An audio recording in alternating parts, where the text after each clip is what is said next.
Happy Friday, Store Nation. Have I got a great episode for you today? So this all comes from one of my mentors called James Schrenko. For those who don't know him, he's an Aussie. Put a shrimp on that Barbie.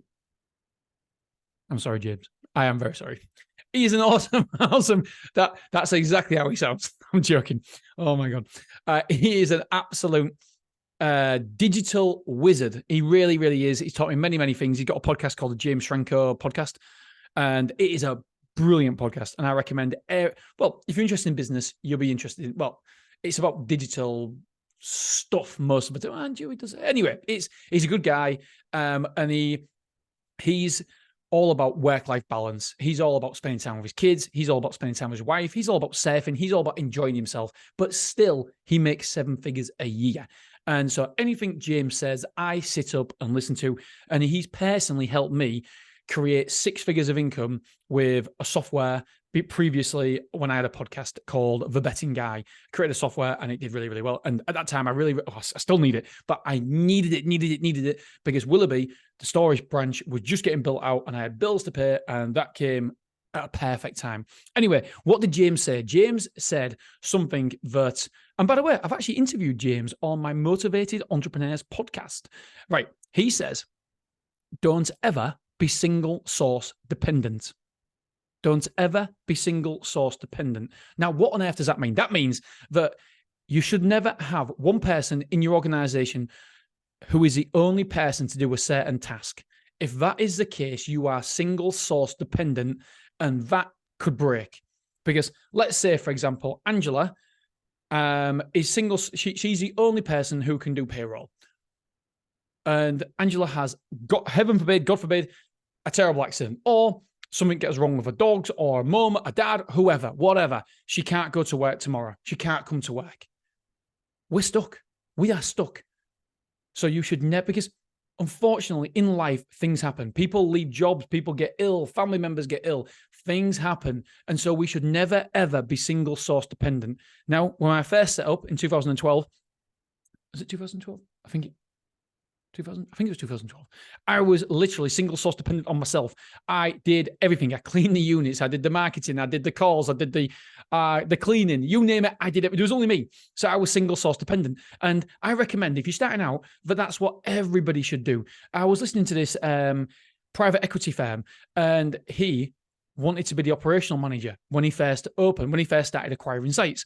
And he wanted to do everything. Why? Because he wanted to learn from his mistakes. He wanted to understand what people did and how the role was done, how the task was done in certain roles. So he did everything from cleaning to marketing to answering phones to seeing customers to listening to the problems of why they haven't paid. He did absolutely everything. And I love that.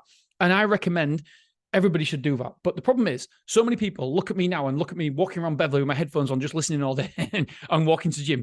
But I didn't start like that. I'm listening and learning, by the way. I'm educating myself. And I didn't start like that. I started off by doing absolutely everything. And I feel like that everybody starting out needs to do it, because the experience you get is amazing. You get expertise through your mistakes. I made tons of mistakes, and it develops you. Anyway, fast forward a few years, I got Angela on board, and I therefore wasn't single source dependent anymore. However, on myself, but I was on Angela. So then we got James. So now James knows and understands what to do with everything that Angela does. And we've got Katie now involved. And so Katie now is learning everything that James and Angela can do, because I want to make sure that, heaven forbid, if anything happens, do you know what? People leave. People want to do something else. And some people give you no notice when they leave. And so if that ever happens, I want to protect myself. And I recommend that you protect yourself as well. We should never, ever be reliant on one person to do any single job. And if you are, you're very, very vulnerable. You're very vulnerable. And I personally know how that feels in other businesses and this business as well.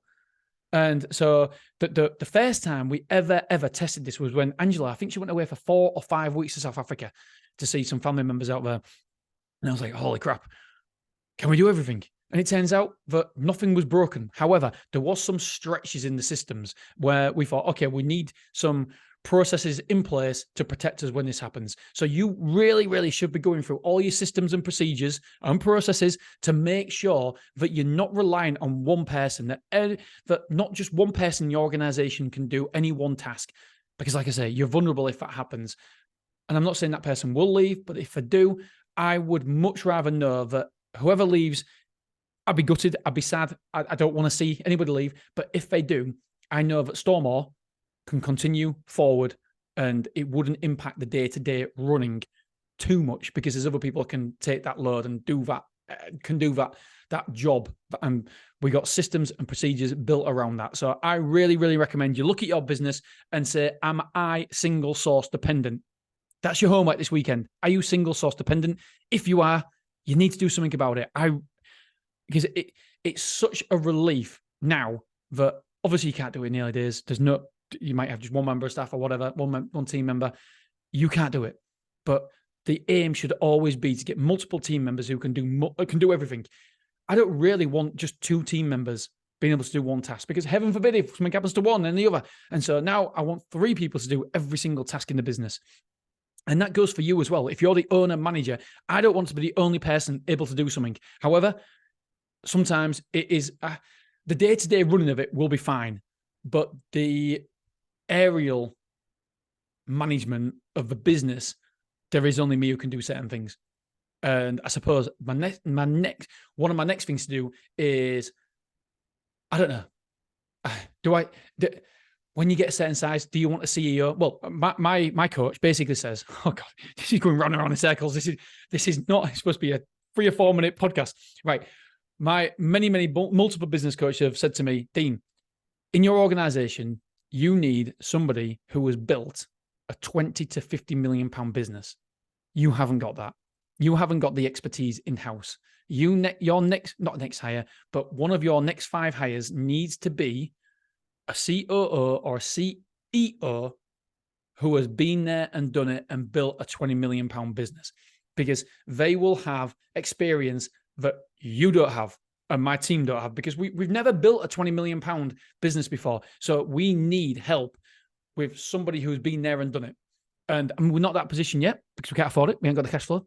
But at some point in the next 5 years, we'll need guidance from somebody who has been there and done it before.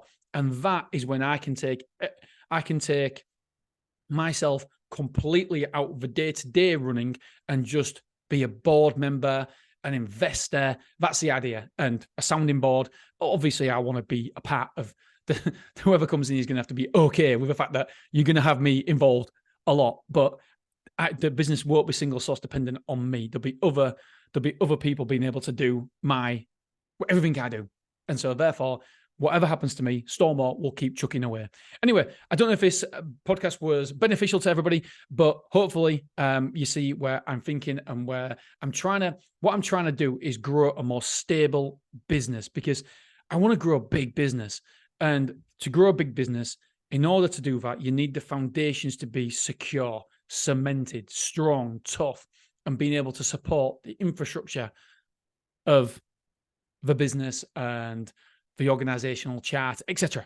So I'm trying to build from the ground up and make sure, taking advice from people, single source dependent, first of all, is so important. We need other people to do your role. And then depending on where you want to go, you need somebody who's been there, done it, and has the experience and expertise and to help you get there. So if you're that guy or girl, I'm not ready yet. Hopefully in a few years, that'll be the next thing. All right, my friends, I love you. I appreciate you. Have a wonderful weekend, and I'll see you on Monday morning. Bye-bye.